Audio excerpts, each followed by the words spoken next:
Ryan, pasensya ka na ha. Dito lang tayo nakatambay. Nahantay ko kasi si Mama. Alam, magbabantay sa tindahan eh. Sure, kain mo ng beer? Okay na ako dito. Tsaka magmumotor pa ako, di ba? Para safety ko na rin. Ryan, bakit ako? Anong bakit ikaw? I mean, bakit ako? Kasi ilang days na rin tayong magkasama pero hindi pa rin klaro kung ano yung intention mo. So, tulad ng sabi mo, ilang araw tayo magkasama.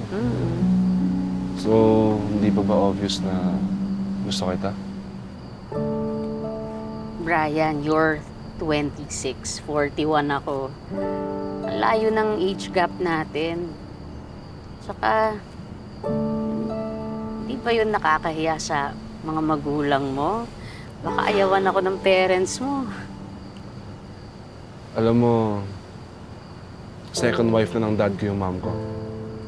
Kaya alam kong very open-minded sila. Actually, my dad married my mom when he was 50. And my mom was 25. And that's 25 years of age gap.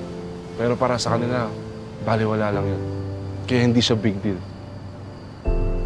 Bakit? Para sa'yo ba, tsaka sa pamilya mo, big deal yun? Besides, you're 41, right? At tsaka sabi mo, may pamilya na yung kuya mo, tsaka si Ivy. Ano eh, hindi ko maiwan si Mama.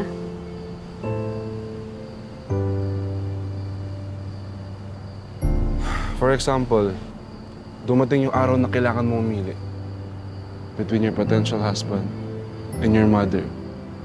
Sinong pipiliin mo? Hoy! Naiiyak ka na ko. Huwag mo nga gawin sa akin yung anak ko, ha? Ma, Huwag mo nga Ma. gawin sa akin yung anak ko. Anak, huwag kang sasama dyan. Anak, hindi ba lang nga ako ng kapatid mo, di ba? Iniwan na nila ako, pati ba naman ikaw iiwan mo pa ako? Huwag mo akong iiwan, ha? Mangako ka sa akin, hindi mo ako iiwan. Kita iwan mo.